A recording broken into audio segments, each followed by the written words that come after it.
Hi, Mind, Body, Spirit community. Thank you so much for being here today. Today, we are so blessed to have Jim Bennett with us. Jim began studying yoga, Tantra, and Ayurveda in 1997. After decades of wrestling and weightlifting, he was looking for more of a holistic approach to health and yoga seemed to fit the bill. Jim began teaching yoga in 2002, and in 2009 co-founded Tejas Yoga in Chicago. He's also featured in Yoga International in their videos, and he's actually considered one of the top videos watched. So later on, we'll let you know how to watch those. Super psyched about that. And then in addition to yoga, Jim is also a martial artist. So he does jujitsu and enjoys learning new ways to use the body and breath to bring about mental clarity and connection to spirit. So I'm super stoked to have you here today, Jim. Jim, you and I go way back to 2002 in one of our first teacher trainings, and we actually have our main teacher in common. And I feel so psyched to have you come forward in this community and share your holistic approach to yoga, which is so steeped in a tradition. And I feel like I know for myself, and then the different communities of yoga, I feel like are craving tradition right now. So before we jump into the meat of what we're going to talk about, could you tell us a little bit about your journey into yoga? Sure. Thanks, Courtney. Yeah, it's fun to connect with you again this way because we've had very similar paths, you and I. We've like you said, we first did our first teacher training together, and then a couple of years later we followed a new teacher, and I've done many trainings with him throughout the last decade at least, so this is great to reconnect again. My journey in yoga began when I was experiencing some low back pain. I was, I think, 26, maybe 27, and I was having some low back pain that was affecting just my comfort in daily living and normal life. And I had a friend who I used to wrestle with in high school who was a physical therapist. So I started hung out with him a little bit, and so I told him, and one time he had me just lay on the ground and did some little muscle testing, and he's like, "Man, dude, you're way too tight for being 27 or for being our age. You need to stretch a little bit. You need to gain some more mobility." So about the same time, I had been reading a little bit about more holistic health. Back then we called it alternative health, and learning about herbs and different ways to really be healthy that weren't mainstream. And I lived near a place in the Lakeview neighborhood of Chicago. Lived near a place that taught yoga classes and some kind of martial art also. And it was called the Peace School. So I figured, why not? I would give this a try. So I went to an introduction to yoga class once a week for 4 weeks, like most people start. And I remember leaving after the first time feeling healthier than I had in a long time, and feeling not only feeling healthy, but feeling very strong in a different kind of way than I was used to. So, and the low back pain seemed to diminish. So I went back every week for a month, and like most of us do, after that, for some reason, I forgot to go back. I stopped going, and until my back started hurting again. So then I didn't go back to the same place. I found a different place. So for the first 3 years I practiced yoga, it was very off and on, and I tried many different yoga studios, many different teachers, like most people do, and really like most people should. Until finally I found a yoga center that I lived near as I moved around the city, and I found a few teachers I really connected with, and I started going twice a week, and then before I knew it, I was there 5 days a week, and then I started going to workshops, and then it was a habit. At that point, I formed a habit of going to yoga class, and I enjoyed the feeling. I got very used to the feeling I had when I left that first yoga class, and I didn't want to lose that feeling. Right. So that's that, and then I just took it and ran from there. And so you ended up, when did you end up deciding that it would be like a career focus? I've been practicing for 5 years. So the first 3 years, like I said, were very off and on. And then for 2 solid years, I was there pretty much every day. Yeah. At least 5 days a week. Wow. And that's when I started doing some trainings. I did a training in Ukraine with a man named Andre Lapa, Right. just for a 2 month intensive with him. Then I came back and I started doing Moksha Yoga's teacher training in Chicago here. And right after that, I picked up maybe one class early in the morning. And at the time, I was a massage therapist. So that was my main job. And I just figured I would teach one yoga class. I would get free classes then, So Right. I taught one yoga class a week, and I really thought that I was going to do both, teach a little yoga and do more body work. But after, I don't know, a year or two of doing that, I just slowly was adding more and more classes because more good opportunities were popping up for me to teach that I didn't want to turn down. And after that, I just went full-on yoga teacher. And at that point, it was probably 6 years into my yoga practice, maybe 6, 7. And at what point did you meet Yoga Rupa? Was that in 2002 as well? It was right when I got back from Ukraine. I came back, and Yoga Rupa, Rod Stryker, was in Chicago doing a month-long intensive teacher training. And what I did, I didn't do the whole teacher training. I just came to the morning classes, which were about 2.5 hours. And right away when I started taking his classes, I knew that he was teaching what I wanted to teach, but I wasn't involved in that teacher training. So for a full year, I just kept on teaching the way I started teaching, and just tried to remember what he did in all those classes. And I remembered some of it, but not a lot. And the following year when he came back, then I started doing trainings with him. And then the way I practiced and taught changed quite a bit, modeled after him for most of the time. And so with what would you say you call your style of teaching yoga? I call it tantric vinyasa. Yeah. And really I started calling it that just because I needed a way to differentiate what I teach compared to most vinyasa classes, because my classes do have a flow to them. The poses that I choose oftentimes feed into each other, feed into another pose nicely with like a fluidity to them. So that is what most people consider a vinyasa class. However, my classes incorporate more practices than just the poses. They incorporate a lot of breath work, a lot more emphasis on the breath and breath work, and the more subtle tools, what people might call tantric tools of bandha, mudra, kriya. I try to weave those into my classes without losing the flow. Because what you find a lot of times is either a yoga class that's labeled vinyasa will be very flowy and very dynamic, a lot of movement. Right. But usually not the best pace. Usually it's a little too quick I think, to get the most benefit out of the poses and the breath for that matter. So you either have that, or you have a class that's very mellow physically and just focuses on breathing and some of these things I talk about. So like kumbhaka, which means breath retention, bandhas, which are these energetic and physical locks, and so forth. So what I really enjoy doing is weaving the two together and incorporating some of these more subtle practices that really take more refinement from a practitioner into a flowing physical practice. So I'm trying to keep the physical body healthy, of course, but also begin to work on more subtle body that really comes from tantric philosophy. Yeah. So can you explain a little bit more to the community what tantra is? Sure.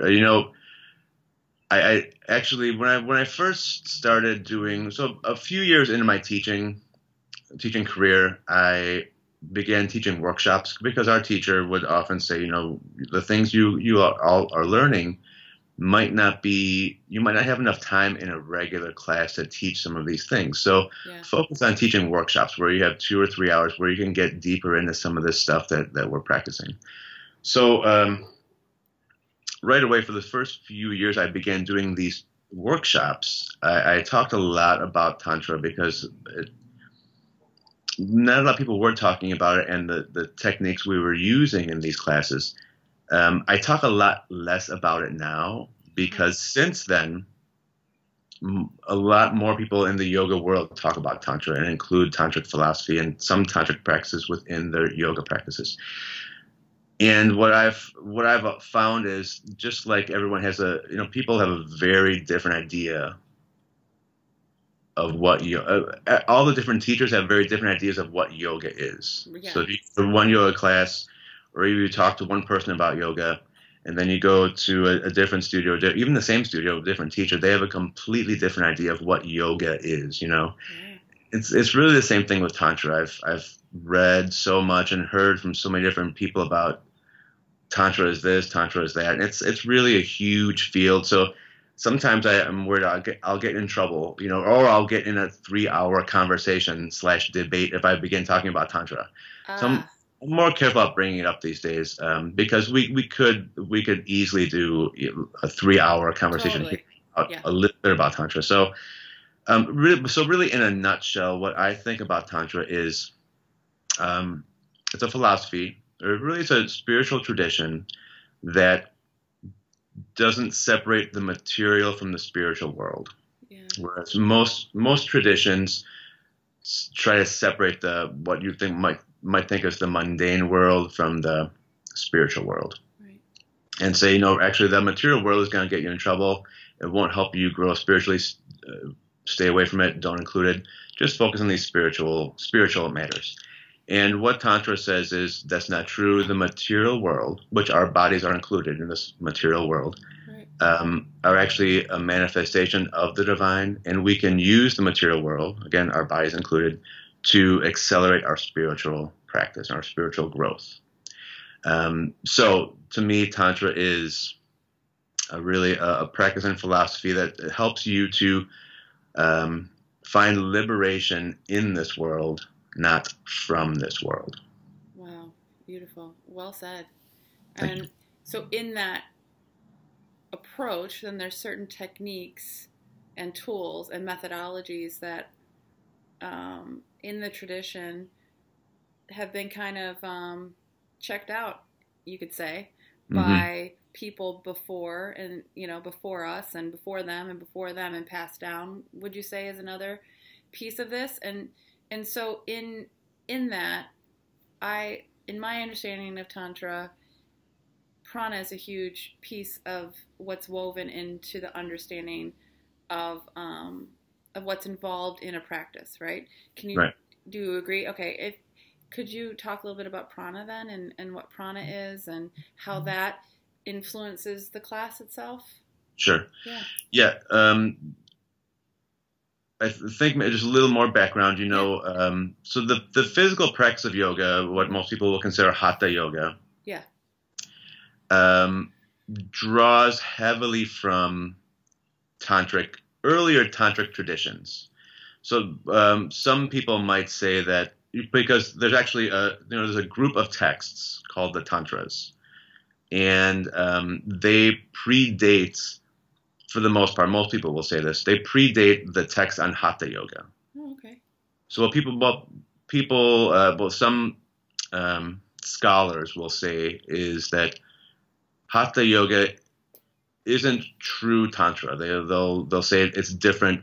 They'll say it draws heavily from tantra because in the hatha yoga text, some of the main ideas like kundalini, like prana, like chakras are seen earlier in what people would consider more pure tantric text from the tantras. Oh. So the original hatha yoga, or at least the hatha yoga from medieval times, drew a lot from these practices that focus on prana, and they focus on the body, but not to the extent we focus on the body these days.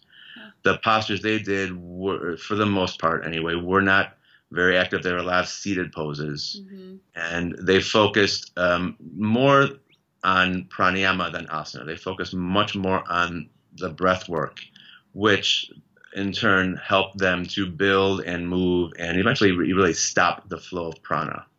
So that's where and what you're saying was today's physical yoga practitioners kind of lost that tantric influence on their yoga practice. A lot of them, most places you go to these days won't emphasize so much of certain breath work and this idea of building a vital life force, which is what we can call prana, a vital life force, similar to qi in martial arts and Chinese medicine. Yeah. So a lot of people, in fact, most classes I have gone to in the past, really focus very little on that and focus a lot on making the body stronger, making the body more flexible, making the body sweat a lot, which is fine. But like you said earlier, it's kind of losing that tantric influence. One of my missions, I believe, is to bring a little tantra back into vinyasa. Yeah. Bring vinyasa and bring the physical practice of yoga back to its tantric roots, at least a little bit. Incorporate more of the tantric roots into hatha yoga and more specifically into vinyasa yoga. Yeah, because would you say, I mean, on a certain level, sweating and moving your body and making it strong is a certain stage of practice, and then as you refine your connection to this vessel and make it more capable of building, storing, and channeling energy, then the subtler practices become more available, would you say? I think they can, for sure. Because I do believe we need, like everything else in life, we need a balance. Right. I believe that I know from teaching yoga for so long now that sometimes if I want a class or a group of practitioners to incorporate some of these more subtle but sometimes intense techniques, like let's say Mahamudra, if I want, or even just bandha work in general and mudra work in general, if the practitioners don't have a certain level of physical strength, I'm not even sure if physical strength is the best word, because I don't mean they can do a lot of push-ups or a lot of handstands. If they don't have a certain level of just body awareness or stamina, stability, if their body's not very healthy and not very, I guess, balanced in a way, the subtle practices won't have the effect they would if the body was more prepared. Right. So for sure, the physical body, there needs to be physical preparation for some of these subtle practices to be effective. And to be integrated into the system, right? Because I know, I remember early on when I first started working with Yoga Rupa, attending his classes and almost my circuits being a little blown, right? Because I hadn't done all that work. I knew that I had found my teacher, and pretty much all I got out of that class was I have to keep studying with this guy to figure out what this stuff is all about.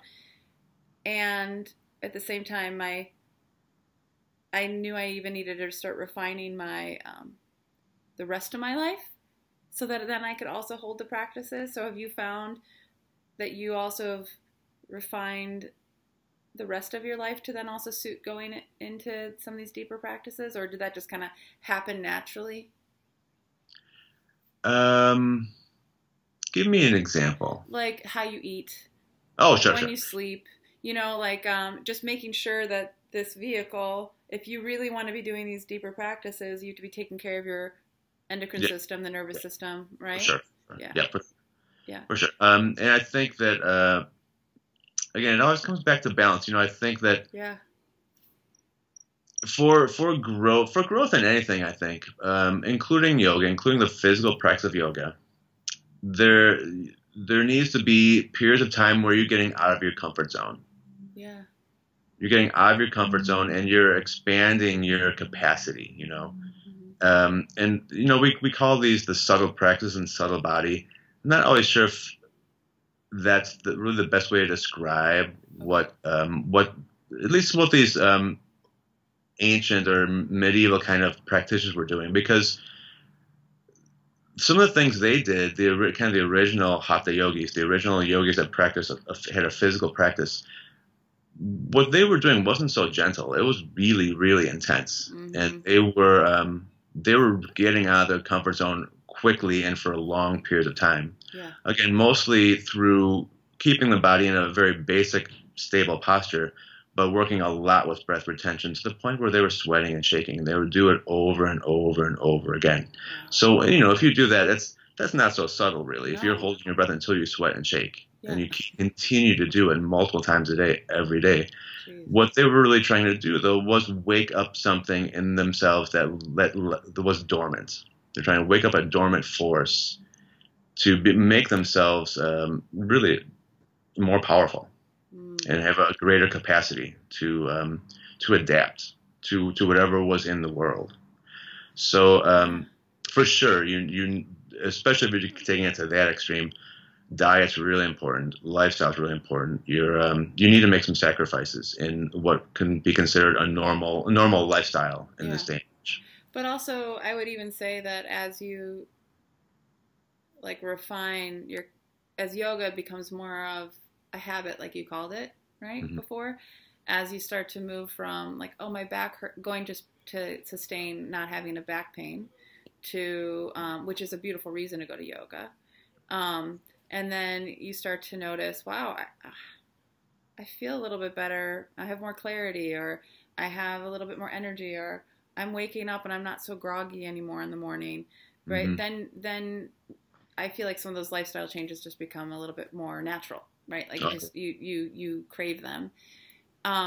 So when talking about the subtle body, so you mentioned some words while we were talking. You mentioned mudra, bandha, and even mahamudra.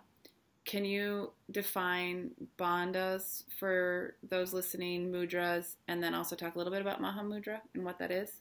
Sure.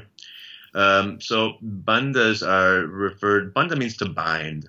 And what the way they're referred to in yoga these days is they're the locks. They call them energetic, but sometimes they call them physical locks also. And the idea is that you're contracting certain parts of the body that help to keep the prana in, contain the vital life force. Yeah. The first one, the easiest one, is Jalandhara Bandha, where you just bring the sternum to the chin to the sternum. So your chin, or sometimes they call it the throat lock, where you're just really lengthening the cervical vertebrae and closing off this area here. Yeah. And the idea is you're trying to not allow prana to move upward. You're trying to keep it down. Uddiyana Bandha, or the abdominal lock, is a contracting of the navel. Yeah. The navel moving back, and some would say up also. So like they may call it the abdominal lock. Right. Or the abdominal lift, they even sometimes call it, because Uddiyana means upward flying. So it's really, depending on where you're doing this in the breathing process, it's a firming and lifting of the abdominal wall. Yeah, beautiful. A little bit different than trying to squeeze your abs like a six-pack kind of crunch. Right. A firming and lifting of the abdominal wall. And Mula Bandha, or sometimes called the root lock, is a contracting and lifting of the pelvic floor. So that's trying to stop the prana from moving downward. So you're trying to use these locks to contain the vital life force and stop it from moving out.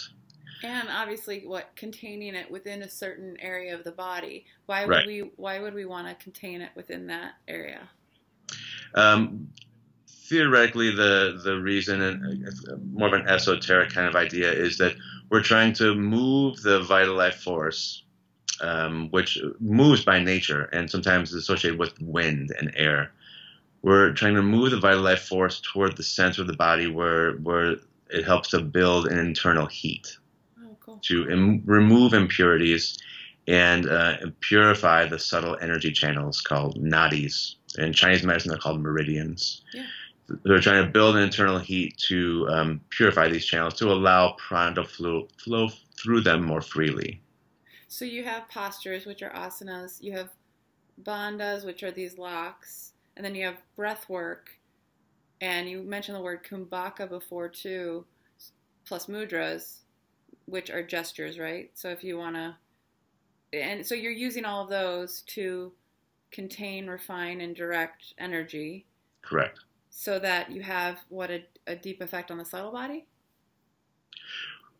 Sure. Well, a couple different reasons. Like I mentioned, you're trying to create more of an internal purification on these subtle channels. Yeah.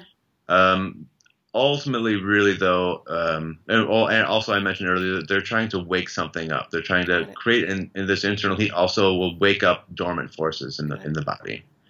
And finally, and those are pretty.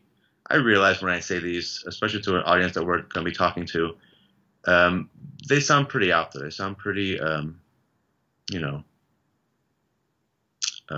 hippie-ish or really so esoteric that people might not understand or connect to them, and that's fine. Because I think everyone has a different way of explaining. Yeah. Um, one of the ultimate goals is what you mentioned earlier, clarity. We're ultimately trying to get this certain clarity of mind. You're using the body, using the breath in certain ways to end up with a clarity. Yeah. So ultimately, in the text on the physical practice of yoga, they also do say that. In fact, they say quite a bit that when you're stopping the breath from moving, you're stopping the mind from moving. Mm. Ultimately, what we're going for is a stillness in the body, even so much that the muscles we use for breathing and the breath itself isn't moving. And they found that with enough practice, creating this kind of internal stillness created a mental stillness also. So going back even further than these texts on the physical practice of yoga, going back further than the tantras, these other texts, it's not more with the subtle body.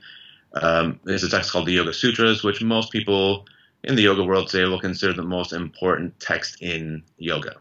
It was written, depending on what commentaries you read, it was probably written someplace between 200 and 500 AD. Some people say 200 BC.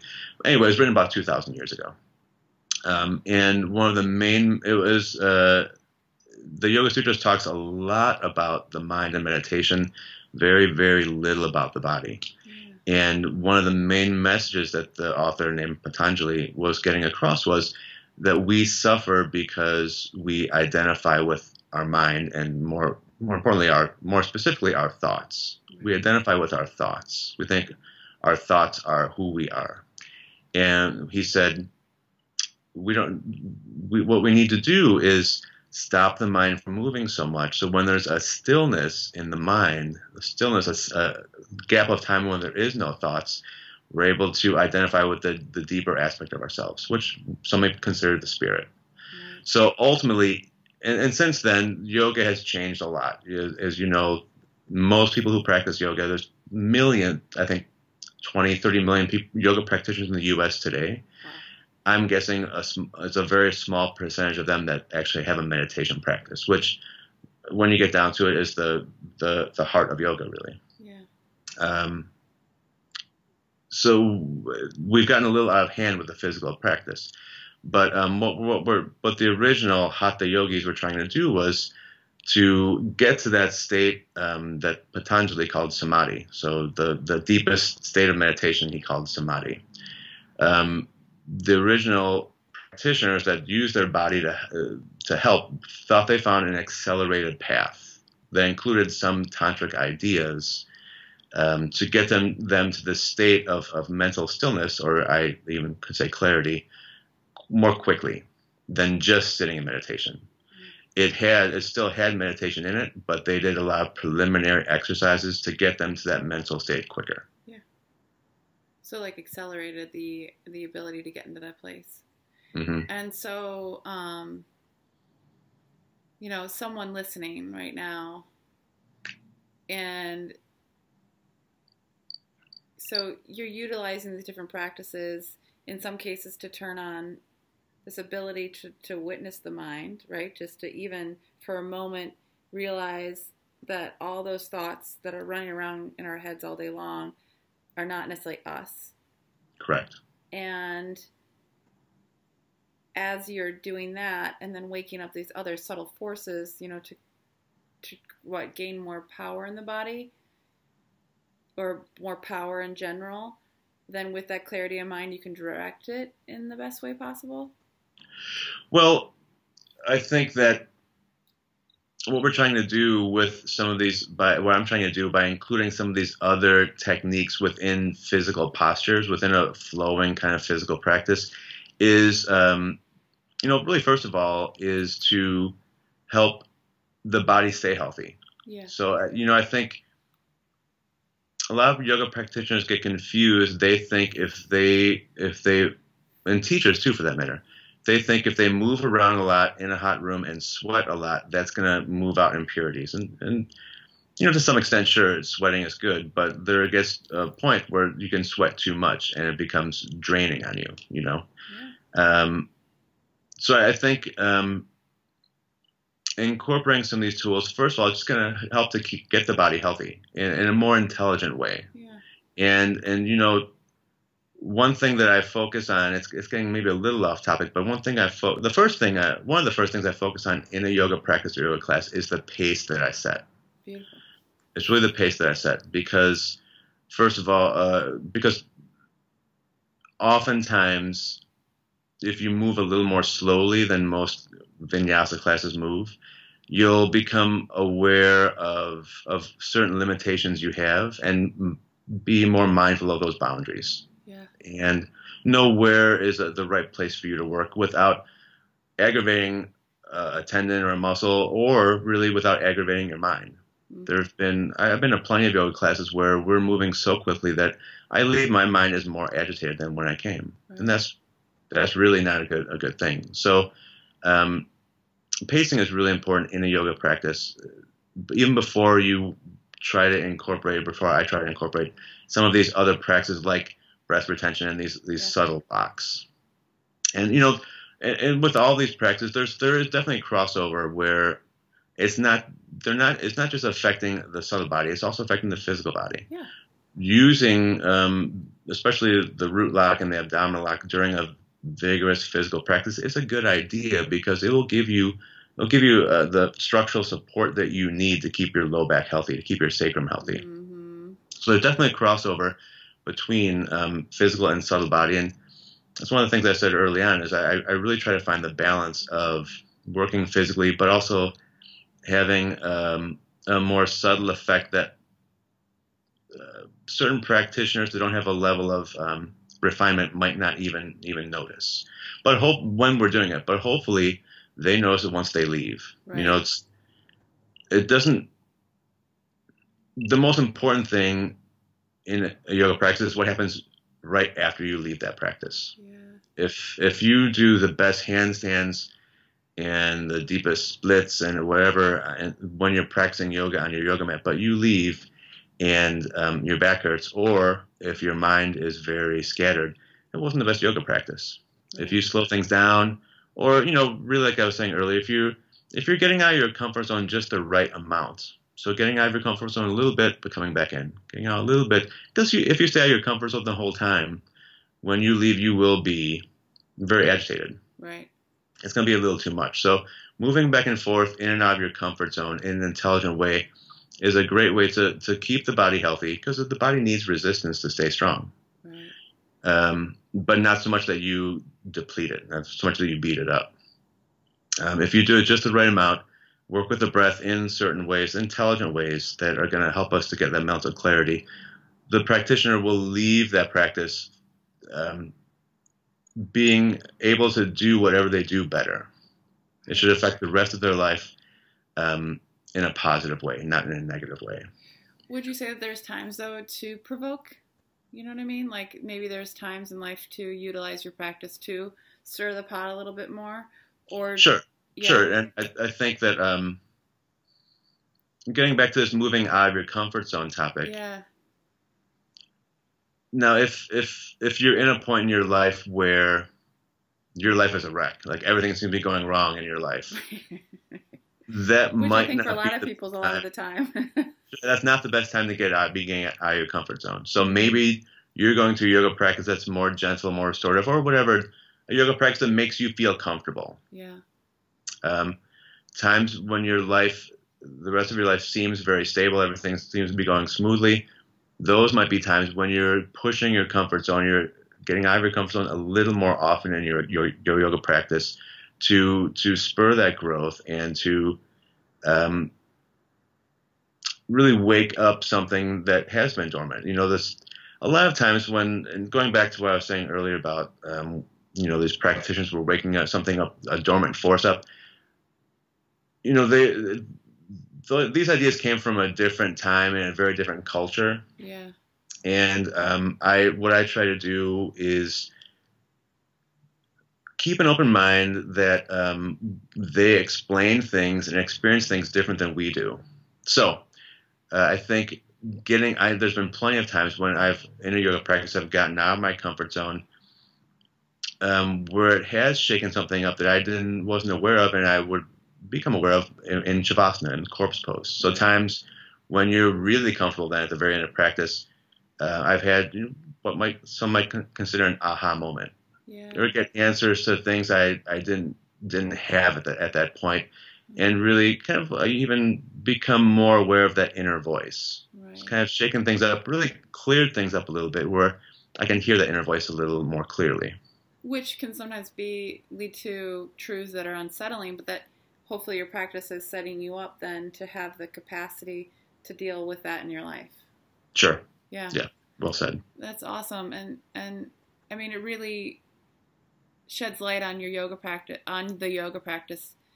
being more than just something for the physical body, and really a holistic approach to self-care and health, right? I mean, like as mind, body, spirit, and to dive into it at whatever level the practitioner is ready for, right? So it can be entered, I know for myself, and I've seen people enter it from different avenues, right? From the mind, from the body, from the spirit, from a devotional quality, and then it really helping balance, like that word you were using, balance out as a whole, right? And what I'm hearing in that too is that in that kind of that corpse pose, which can somehow lead to some of the most awake moments, right? Right. In that space, there's, and how Rod will put it, like a remembrance, and that's what I was even thinking. I was hearing from you when you started your practice back in 1997, and you're getting help with your back, and then you started going 5 days a week, and you're like, oh, I'm feeling a certain way, and maybe you didn't even have the vocabulary at the time for that, but there was this thing that was being felt, right? Would you say that was connected to that? Like you were starting to go, oh, there's something I want to connect to, or? Oh, yeah, for sure. I didn't have a vocabulary for it. I didn't know what it was. And maybe it was a remembrance of, a remembrance. That I am more than just this, And there was it was something familiar also. Yeah. And, but I for sure couldn't explain it. I'm not sure if I could still explain it to this day. Yeah, it's cool. I mean, my hope for people who have been doing yoga is that they have tasted that at some point, even inside some of the most just physically demanding, sweaty classes. I think the cool thing about yoga is yoga works. As long as the teacher is, it's a healthy sequence. So those that are listening that are new, what would be a great way for them to start intertwining more of some of awareness of the subtle? Maybe is it through breath? Is it through slowing down their practice? No music? What do you think? I know, right? I think that a yoga practice, now there's exceptions, of course. I think for children, which I'm assuming there's not a lot of children watching this, right. But for children, then even teenagers, a yoga practice should be really based in the physical. It should be interesting for them because they're going to get bored really quickly. Yeah. It should be challenging for them in one way or the other. But once you reach an age of, I don't know, 25, maybe probably around the right age I was starting, for me anyway, mid, late 20s into your 60s, I think a yoga practice should be very breath-centered. It should focus on postures and movements that are going to help lengthen your exhale and deepen your inhale. Now, of course, if you're practicing yoga for an hour, at some point, there'll be some poses that you're doing that makes it more difficult to breathe. And that's fine. Because then, we all like a physical challenge. And again, that whole comfort zone thing, getting out of your comfort zone a little bit will make the body stronger. Will make it more adaptable. But the vast majority of a yoga practice for adults with jobs and families should be breath-centered, meaning if you're doing a pose or a movement and you're not able to take a nice deep inhale or a long smooth exhale, you need to change the poses or movements that you're doing, because that practice is not going to serve you as well as it could. Beautiful. Because you're going to need to have clarity of mind. You're going to need to build up your reserves of energy, of prana, to really carry on the duties of your life. And if you're going through yoga practice that's exhausting you, for most people, that's going to make the rest of your life harder. Mm-hmm. And everyone's got different thresholds. I think you need to be mindful of what your threshold is. So someone who a yoga teacher who had a very physical background growing up, who still does martial arts and other things, the threshold I have with yoga postures is going to be probably greater than someone who sits at a desk all day long. Right. So we need to be mindful of that. We need to make sure the yoga practice serves us, not the other way around. Right, and seeing where you're at in life is what I'm hearing. So, what phase am I at in life? Am I somebody who sits at a desk all day long? Am I somebody who's on my feet all day long? Am I someone who has a pretty quiet and gentle life, or is it an exhausting output life? Right, and where in my phase of my life would my yoga serve me? Is that, yeah, for sure, yeah. And serve me on all levels is what I'm loving hearing from you, that it's this balance of not only just checking in, like, was I physically exhausted today, but what were my thoughts like today? Was I kind to myself? Was I mean to myself? Was I kind to others, right? Like, do I have capacity for creative thoughts and thinking outside the box, or am I only able to trudge through my day? So where is that meeting me? And then so in a sense, taking an inventory of where am I at in my life, and then learning the different tools from a teacher so that you can apply them to your life correctly. So that just brings me straight to that question about how important do you think it is in this kind of digital stage, you have a huge, amazing following on Yoga International, and you should, because your teaching and your way that you teach it's gorgeous and clear and succinct and wise. And so I want everybody to definitely check that out. I also would love to hear from you about the importance of, though, also having a teacher. So, like, where's that balance in this day? Yeah. I was just having this conversation over the weekend. Years ago, not that many years ago, actually, 5-6 years ago, when people started, subscribing to online yoga, I thought it was a terrible thing. I was not for it, because I was taught that you need a teacher. Right. You need a teacher that, not that you could see on a computer screen or a TV screen, a teacher that you have a conversation with and that sees what you're doing. Right. And that still is the case. I think it's important to have a teacher that has more experience than you, mm-hmm. that doesn't necessarily tell you what to do, but can give you a little guidance, and a lot of times really just someone who you can learn from when they've made mistakes. They could share their experiences from mistakes that they've made and say, Jim, I did that for a while.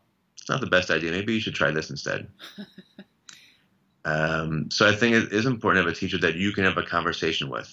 Mm-hmm. And hopefully you can see at least once in a while. Right. But also,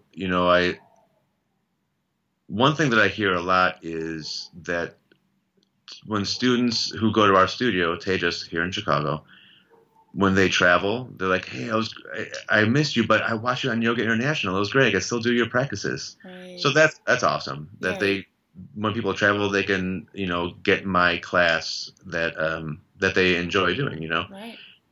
Because, if you're not a yoga teacher, you probably don't remember the sequences that we do. Right. You've got a lot of other things on your mind, and you probably shouldn't remember them. They've got a lot of things that they're working on besides yoga. Yeah. So that's a great benefit for people who travel who know me already. Now, of course, there's Yoga International has videos has subscribers all over the world, literally all over the world. Right. So a lot of them have not met me, have not been in my classes. One nice thing I hear from some of them is that, not a lot of people in my area teach the way you're teaching. They don't talk about pranayama. They don't talk about bandhas. They don't, include these more subtle practices, and they don't have the good pace. So that's nice to hear too. The obvious downfall, of course, is I can't see what they're doing. Right. So if they're doing poses incorrectly, if they're holding their breath at times they shouldn't hold their breath, right. Things like that, then I can't say, Johnny, maybe you shouldn't be doing this. Maybe you should put your knee over here. So that's the obvious downfall. So what I really try to do in my videos is,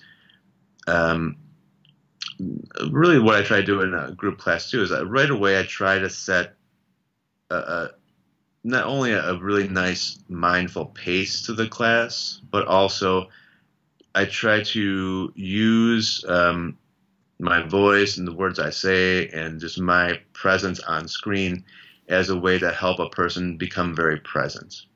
Yeah. So I have as little distraction as possible in my classes and my videos. I try to speak very clearly, very mindfully, choose my words. Again, a nice mindful pace.